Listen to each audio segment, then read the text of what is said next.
Hey y'all, I was asked how to colorize something that is grayscale, and I have a couple elements here that were provided to me as a sample in the question. And so the best way to colorize something is using the color blending mode because it keeps the textures in the original image.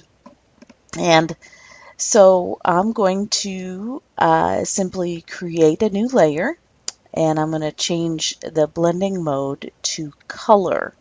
And then I'm going to select a color.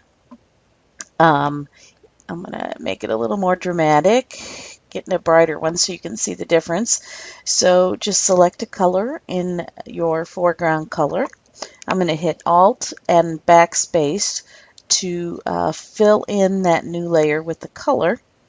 I'm going to hold down my Alt key and hover between these two layers so that I can group them together. And just like that, I have colored this element. And you see it keeps the textures. I guess this is like maybe a brad. Looks like a piece of metal. So it doesn't look really metal-y with this orange. So I can change the color. Control U on this color layer and maybe slide around the sliders. Let's see, desaturate it a little bit, lighten the color a little bit. Now see, that looks like more of a realistic color for a brad. You can even use other like background papers that you might have that have other textures in it. Put it on the layer above, use the color blending mode and group them just like I have done here. So you can get some really interesting effects that way.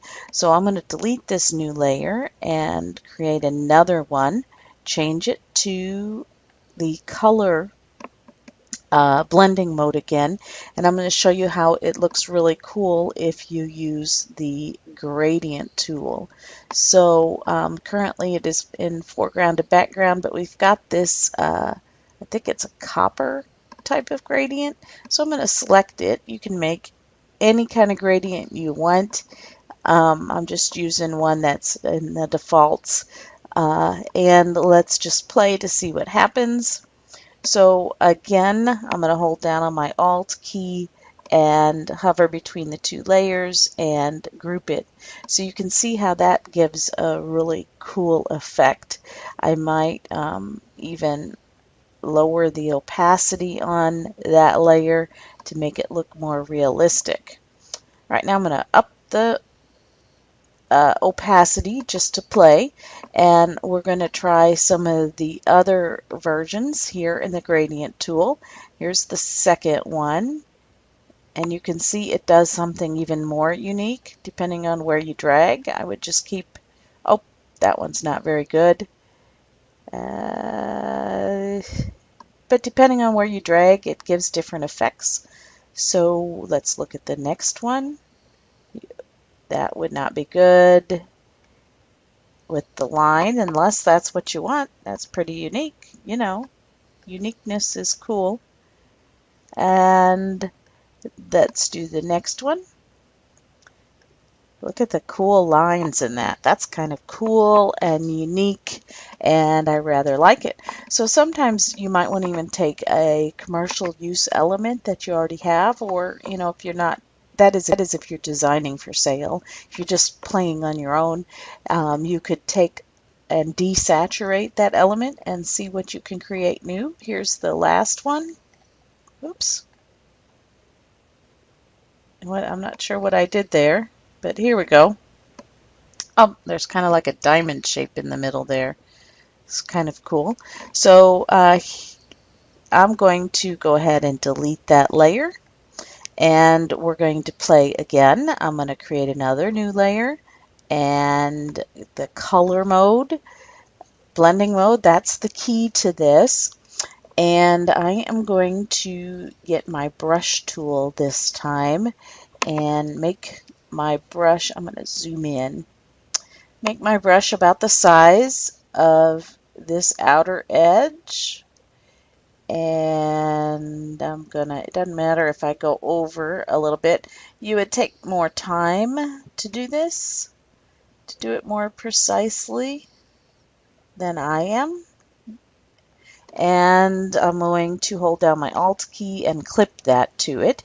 Now, if I needed to, I've got a space there that I could go back and erase because it kind of goes over into the other space. I'm not going to take too much time with this. That just won't color. Must be a highlight there.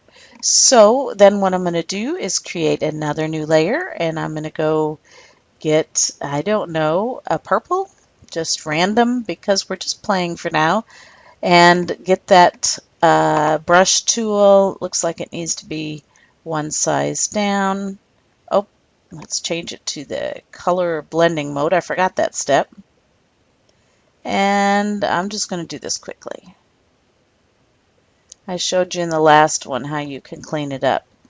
And I'm going to hold down the Alt key and group that. I'm going to get me a new layer, another new random color. Let's clip them, make it a color mode, and do the next row. So this is called digital painting. As I said, I would go back and clean that up. Don't want the video to take that much extra time.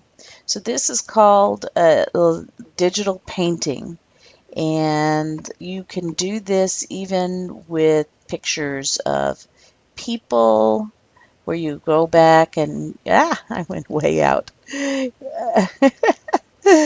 Okay, fingers. So you could do this, yeah, very cool. And we only got one left, so I'm going to do it real quickly so you can see how fun this is. What color shall we use? Now, I don't know. I like teal. We'll go in the teals. And I'm just going to color in the rest. I would probably do another one there in the middle, but so there we go. We have another crazy kind of fun button.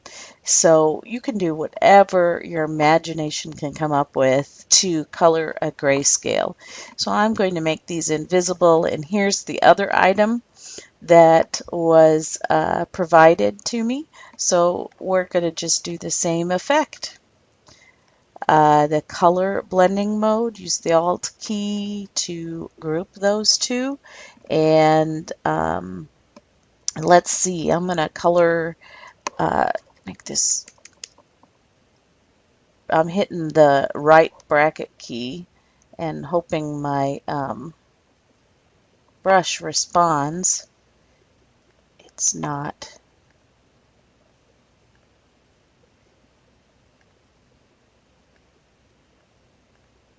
Oh, I'm hitting my left bracket key to make it smaller. My computer was lagging probably because I'm overworking it. So I'm just made it about the size of this center circle here. And I'm just going to colorize it. And then I'm going to get another layer. Do the exact same thing as we have been doing. And change it to, you know, something in the bronze looking.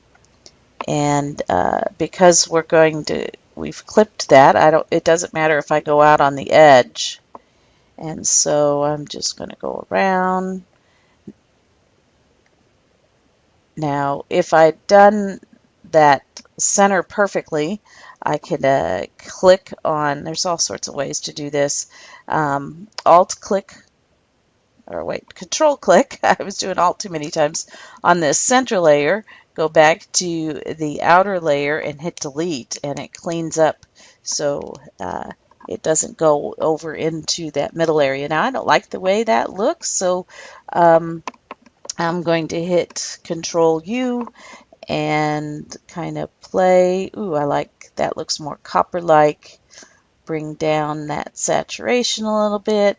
Same thing, Control U with the teal. Whoops, I like the teal. It's just too saturated for my personal tastes. Maybe make it a little lighter. There we go. Now that looks a little more realistic. Yeah, maybe a little bit more, whoops, color. I double clicked on that. Bring saturation up just a tad. Now that I like. There we go. So see, you can colorize any grayscale item, and you can get as detailed with your brushes as you want. Like I said, you could get any digital paper and also use that, and you'll get even more cool effects. So have fun playing.